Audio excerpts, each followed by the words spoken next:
ವಿದ್ಯಾರ್ಥಿಗಳೇ, ಇವತ್ತು ನಾನು ಚರ್ಚೆ ಮಾಡಬೇಕು ಅಂತಿರೋ ವಿಷಯ ನಿರ್ವಹಣಾ ಅರ್ಥಶಾಸ್ತ್ರ ಅಥವಾ ಇದರ ಮತ್ತೊಂದು ಹೆಸರು ವ್ಯಾವಹಾರಿಕ ಅರ್ಥಶಾಸ್ತ್ರ. ಇದು ಮೈಸೂರು ವಿಶ್ವವಿದ್ಯಾಲಯದ BA 5ನೇ ಸೆಮಿಸ್ಟರ್ನ ಮೊದಲ ಅಧ್ಯಾಯವಾಗಿದೆ. ನಿರ್ವಹಣಾ ಅರ್ಥಶಾಸ್ತ್ರ ಅಂದರೆ ಇದು ಅರ್ಥಶಾಸ್ತ್ರದ ಒಂದು ಶಾಖೆಯಾಗಿದ್ದು ಪ್ರಸ್ತುತ ಅತಿ ಹೆಚ್ಚು ಪ್ರವರ್ಧಮಾನಕ್ಕೆ ಬರ್ತಿರೋಂತಹ ಒಂದು ಶಾಖೆಯಾಗಿದೆ. ನಮಗೀಗಾಗಲೇ ಗೊತ್ತಿರೋ ಹಾಗೆ ಅರ್ಥಶಾಸ್ತ್ರ ಕೂಡ ಹಿಂದೆ ರಾಜ್ಯಶಾಸ್ತ್ರದ ಒಂದು ಭಾಗವಾಗಿತ್ತು. ಆನಂತರ ಅರ್ಥಶಾಸ್ತ್ರ ಅಗಾಧವಾಗಿ ಬೆಳೆದ ನಂತರ ಅರ್ಥಶಾಸ್ತ್ರವೇ ಪ್ರತ್ಯೇಕ ಒಂದು ಅಧ್ಯಯನದ ಶಾಸ್ತ್ರವಾಗಿ ಬೆಳೀತು. ಹಾಗೆ ಅರ್ಥಶಾಸ್ತ್ರದಲ್ಲೂ ಕೂಡ ಹಲವು ವಿಭಾಗಗಳಿದ್ದು ಪ್ರತಿಯೊಂದು ಕೂಡ ಅಂತಾರಾಷ್ಟ್ರೀಯ ಅರ್ಥಶಾಸ್ತ್ರ, ನಿರ್ವಹಣಾ ಅರ್ಥಶಾಸ್ತ್ರ, ಸೂಕ್ಷ್ಮ ಅರ್ಥಶಾಸ್ತ್ರ, ಹೀಗೆ ಪ್ರತಿಯೊಂದು ಶಾಖೆಗಳು ಹೆಚ್ಚು ಬೆಳೀತಾ ಹೋದಾಗೆ ಪ್ರತ್ಯೇಕ ಶಾಖೆಗಳಾಗಿ ಅವು ಹೊರಹೊಮ್ತಾ ಇದೆ. ಹಾಗಾದರೆ ನಿರ್ವಹಣಾ ಅರ್ಥಶಾಸ್ತ್ರ ಅಂದರೆ ಏನು? ನಿರ್ವಹಣಾ ಅರ್ಥಶಾಸ್ತ್ರದಲ್ಲಿ ಏನನ್ನು ಅಧ್ಯಯಿಸ್ತೀವಿ ಅಂತ ತಿಳ್ಕೊಳ್ಳೋದಾದರೆ, ನಿರ್ವಹಣಾ ಅರ್ಥಶಾಸ್ತ್ರದಲ್ಲಿ ಅರ್ಥಶಾಸ್ತ್ರದ ಜ್ಞಾನ ಮತ್ತು ಮೂಲ ತತ್ವಗಳನ್ನು ವಾಸ್ತವಿಕ ಪ್ರಪಂಚದಲ್ಲಿನ ವ್ಯಾವಹಾರಿಕ ಸಮಸ್ಯೆಗಳಿಗೆ ಅನ್ವಯಿಸಿಕೊಂಡು ಪರಿಹಾರಗಳನ್ನು ಕಂಡುಕೊಳ್ಳೋದಕ್ಕೆ ಪ್ರಯತ್ನ ಮಾಡ್ತಾ ಇದ್ದೀವಿ. ಹಾಗಂದರೆ ಏನು? ಅರ್ಥಶಾಸ್ತ್ರದ ಮೂಲ ಜ್ಞಾನ ಮತ್ತು ಮೂಲ ತತ್ವಗಳು ಯಾವ್ಯಾವುದು? ಹಲವು ಮೂಲ ಜ್ಞಾನಗಳಿದೆ. ಉದಾಹರಣೆಗೆ ಇಳಿಮುಖ ಸೀಮಾಂತ ತುಷ್ಟಿಗುಣ ನಿಯಮ ಇರ್ಬೋದು, ಸಮ ಸೀಮಾಂತ ತುಷ್ಟಿಗುಣ ನಿಯಮ ಇರ್ಬೋದು, ಬರೀ ತುಷ್ಟಿಗುಣದ ಕಲ್ಪನೆಗಳಿರ್ಬೋದು, ವೆಚ್ಚದ ಪರಿಕಲ್ಪನೆಗಳಿರ್ಬೋದು, ಲಾಭದ ಪರಿಕಲ್ಪನೆಗಳಿರ್ಬೋದು, ವಿತರಣೆಯ ಪರಿಕಲ್ಪನೆಗಳಿರ್ಬೋದು. ಇಂತಹ ಮೂಲ ಜ್ಞಾನವನ್ನು ಬಳಸಿಕೊಂಡು ನಮ್ಮ ಒಂದು ಕಾರ್ಖಾನೆ ಅಥವಾ ಒಂದು ಕಾರ್ಖಾನೆಯನ್ನು ನಡೆಸಬೇಕಾದ್ರೆ ಅಲ್ಲಿ ಉಂಟಾಗುವಂತಹ ಸಮಸ್ಯೆಗಳು ಲಾಭದಾಯಕವಾಗಿ ಮುನ್ನಡೆಸಬೇಕು ಅಂತಂದರೆ ನಾವು ಕೈಗೊಳ್ಳಬೇಕಾಗಿರುವಂಥ ತೀರ್ಮಾನಗಳಿಗೆ ನೆರವಾಗೋ ರೀತಿಯಲ್ಲಿ ಈ ಜ್ಞಾನವನ್ನು ನಾವು ಬಳಸ್ಕೊಳ್ತೀವಿ, ಅನ್ವಯಿಸ್ಕೊಳ್ತೀವಿ ಅಂತ ಹೇಳ್ಬೋದು.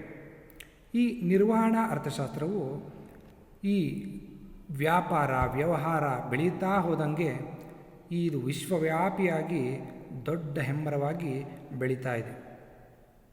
ಪ್ರಸ್ತುತ ನಿರ್ವಹಣಾ ಅರ್ಥಶಾಸ್ತ್ರ ಕೇವಲ ಒಂದು ಸಂಸ್ಥೆಯ ನಿರ್ವಹಣೆ ಮತ್ತು ಆಡಳಿತ ಸಮಸ್ಯೆಗಳನ್ನು ನಿವಾರಿಸೋಕ್ಕೆ ಮತ್ತು ಅದು ತಾನು ಅಂದ್ಕೊಂಡಿರುವಂಥ ಗುರಿಗಳನ್ನ ಸಾಧಿಸೋಕ್ಕೆ ನೆರವಾಗುವಂಥ ಶಾಸ್ತ್ರವಾಗಿ ಹೊರಹೊಮ್ತಾ ಇದೆ ಅಂತ ಹೇಳ್ಬೋದು. ಅದರ ವ್ಯಾಖ್ಯಾನವನ್ನು ತಿಳ್ಕೊಳ್ಳೋಣ. ವ್ಯಾಖ್ಯಾನದಿಂದ ನಮಗೆ ನಿರ್ವಹಣಾ ಅರ್ಥಶಾಸ್ತ್ರದ ಬಗ್ಗೆ ಇನ್ನೂ ಹೆಚ್ಚಿನದಾಗಿ ತಿಳ್ಕೊಳ್ಳೋಕ್ಕೆ ಸಾಧ್ಯ ಆಗುತ್ತೆ. ಮೊದಲನೇದು ಜನರಲ್ ಡೆಫಿನೇಷನ್. ಏನದು ಅಂದರೆ, ಉದ್ಯಮ ಸಂಸ್ಥೆಗಳ ನಿರ್ವಹಣೆಗೆ ಸಂಬಂಧಿಸಿದಂತೆ ತೀರ್ಮಾನಗಳನ್ನು ಕೈಗೊಳ್ಳುವ ಪ್ರಕ್ರಿಯೆಗೆ ಅರ್ಥಶಾಸ್ತ್ರದ ತತ್ವಗಳನ್ನು ಮತ್ತು ವಿಧಾನಗಳನ್ನು ಅನ್ವಯಿಸುವುದೇ ನಿರ್ವಹಣೆಯ ಅರ್ಥಶಾಸ್ತ್ರವಾಗಿದೆ. ನೋಡಿ, ಈ ವ್ಯಾಖ್ಯಾನದಲ್ಲಿ ತುಂಬ ಸ್ಪಷ್ಟವಾಗಿ ಹೇಳ್ತಾ ಇದ್ದಾರೆ, ನಿರ್ವಹಣಾ ಅರ್ಥಶಾಸ್ತ್ರ ಅಂದರೆ ಅದು ಕೇವಲ ಉದ್ಯಮ ಸಂಸ್ಥೆಗಳ ಒಂದು ಕಂಪನಿಯ ಒಂದು ಉದ್ಯಮ ಸಂಸ್ಥೆಗಳ ನಿರ್ವಹಣೆಗೆ ಸಂಬಂಧಿಸಿದಂತೆ ನಮಗೆ ನೆರವಾಗುತ್ತೆ. ಏನರಲ್ಲಿ ನೆರವಾಗುತ್ತೆ? ತೀರ್ಮಾನ ಕೈಗೊಳ್ಳುವ ಪ್ರಕ್ರಿಯೆಗೆ. ನಾವೇನೇನು ತೀರ್ಮಾನ ತೆಗೆದುಕೊಳ್ಬೇಕಾಗುತ್ತೆ? ಒಂದು ಕಾರ್ಖಾನೆ ನಡೆಸಬೇಕಾದ್ರೆ, ಒಂದು ಸಂಸ್ಥೆ ನಡೆಸಬೇಕಾದ್ರೆ ಏನನ್ನು ಉತ್ಪಾದಿಸಬೇಕು, ಎಷ್ಟು ಉತ್ಪಾದಿಸಬೇಕು, ಉತ್ಪಾದನಾ ಬಿಂಬಕವನ್ನು ಹೇಗೆ ತಯಾರು ಮಾಡ್ಕೋಬೇಕು, ಲಾಭದ ಗರಿಷ್ಠತೆ ಯಾವಾಗುತ್ತೆ, ವೆಚ್ಚದ ಕನಿಷ್ಠತೆ ಯಾವಾಗುತ್ತೆ, ಉತ್ಪಾದನೆಯನ್ನು ಯಾವ ಹಂತದಲ್ಲಿ ನಿಲ್ಲಿಸಬೇಕು, ಬೇಡಿಕೆ ಸ್ಥಿತಿಸ್ಥಾಪಕತ್ವದ ಆಧಾರದಲ್ಲಿ ಬೆಲೆಯನ್ನು ಹೇಗೆ ನಿರ್ಧರಿಸಬೇಕು, ಬೇಡಿಕೆ, ಪೂರೈಕೆ ಇತ್ಯಾದಿಗಳಿಗೆ ಸಂಬಂಧಪಟ್ಟಂತೆ ದಿನನಿತ್ಯ ಹಲವು ತೀರ್ಮಾನಗಳನ್ನು ಒಂದು ಉದ್ಯಮಯ ನಿರ್ವಾಹಕ ಕೈಗೊಳ್ಳಬೇಕಾಗಿರುತ್ತೆ. ಇಂತಹ ಪ್ರಕ್ರಿಯೆಗೆ ಅರ್ಥಶಾಸ್ತ್ರದ ತತ್ವಗಳನ್ನು ಮತ್ತು ವಿಧಾನಗಳನ್ನು ಅನ್ವಯಿಸೋದೇ ನಿರ್ವಹಣೆಯ ಅರ್ಥಶಾಸ್ತ್ರವಾಗಿದೆ. ಈಗಾಗಲೇ ಹೇಳಿದೆ, ಅರ್ಥಶಾಸ್ತ್ರದ ತತ್ವ ಮತ್ತು ವಿಧಾನ ಅಂದರೆ, ತತ್ವಗಳು ಅಂದರೆ ಅಲ್ಲಿರುವಂಥ ಬೇಸಿಕ್ ಕಾನ್ಸೆಪ್ಟ್. ಈಗಾಗಲೇ ಹೇಳಿದ್ನಲ್ಲ, ಒಂದು ಉತ್ಪಾದನೆಯನ್ನು ಎಷ್ಟು ಅಂತ ನಿರ್ಧಾರ ಮಾಡಬೇಕು ಅಂದರೆ ಸಮತೋಲನ ಒಂದು ಮಾರುಕಟ್ಟೆಯಲ್ಲಿ ಹೇಗೆ ನಿರ್ಧಾರ ಆಗುತ್ತೆ, ಪರಿಪೂರ್ಣ ಪೈಪೋಟಿ ಮಾರುಕಟ್ಟೆ, ಏಕಸ್ವಾಮ್ಯ ಮಾರುಕಟ್ಟೆ, ಸ್ವಾಮ್ಯಯುತ ಪೈಪೋಟಿ ಮಾರುಕಟ್ಟೆಯಲ್ಲಿ ಬೆಲೆ ಉತ್ಪನ್ನ ಹೆಂಗೆ ನಿರ್ಧಾರ ಮಾಡೋದು, ಇವೆಲ್ಲ ನಮಗೆ ತತ್ವಗಳು ಈಗಾಗಲೇ ಇದೆ. ಇವುಗಳನ್ನು ನಾವೇನು ಮಾಡ್ತೀವಿ ಅಂತಂದರೆ ವಿವಿಧ ಸಂಖ್ಯಾಶಾಸ್ತ್ರ, ಗಣಿತಶಾಸ್ತ್ರದಲ್ಲಿರುವಂತಹ ಕೆಲವು ಟೂಲ್ಸ್ಗಳನ್ನ ಬಳಸ್ಕೊಂಡು ನಾವು ತೀರ್ಮಾನಗಳನ್ನ ತೆಗೆದುಕೊಳ್ಳೋಕ್ಕೆ ನೆರವಾಗುತ್ತೆ. ಸೊ ಅರ್ಥಶಾಸ್ತ್ರದ ಮೂಲ ಜ್ಞಾನಗಳನ್ನು ಬಳಸ್ಕೊಂಡು ಒಂದು ಕಂಪನಿಯನ್ನು ನಿರ್ವಹಣೆ ಮಾಡಬೇಕಾದ್ರೆ ಎದುರಾಗುವಂತಹ ಸಮಸ್ಯೆಗಳನ್ನು ನಿವಾರಣೆ ಮಾಡ್ಕೊಳ್ಳೋಕ್ಕೆ, ತೀರ್ಮಾನಗಳನ್ನ ತೆಗೆದುಕೊಳ್ಳೋಕ್ಕೆ ಇದು ನೆರವನ್ನು ನೀಡುತ್ತೆ ಅಂತ ಹೇಳ್ಬೋದು. ಮತ್ತೊಂದು ವ್ಯಾಖ್ಯಾನ ಸ್ಪೆನ್ಸರ್ ಮತ್ತು ಸೆಲಿಂಗ್ಮನ್ ರವ್ರದ್ದು. ನೋಡಿ, ಇವರು ಏನು ಹೇಳ್ತಾ ಇದ್ದಾರೆ ಅಂದರೆ, ತೀರ್ಮಾನ ತೆಗೆದುಕೊಳ್ಳಲು ಮತ್ತು ಭವಿಷ್ಯದ ಯೋಜನೆಯನ್ನು ತಯಾರಿಸಲು ಅನುಕೂಲವಾಗುವ ಉದ್ದೇಶದಿಂದ ಆಡಳಿತ ವರ್ಗವು ಆರ್ಥಿಕ ಸಿದ್ಧಾಂತದೊಡನೆ ವ್ಯಾವಹಾರಿಕ ಆಚರಣೆಯನ್ನು ಸಮನ್ವಯಗೊಳಿಸುವುದೇ ನಿರ್ವಹಣಾ ಅರ್ಥಶಾಸ್ತ್ರವಾಗಿದೆ. ಅಂದರೆ ಇವರು ಕೂಡ ಹಿಂದಿನ ವ್ಯಾಖ್ಯಾನದ ರೀತಿಯೇ ಹೇಳ್ತಾ ಇದ್ದಾರೆ.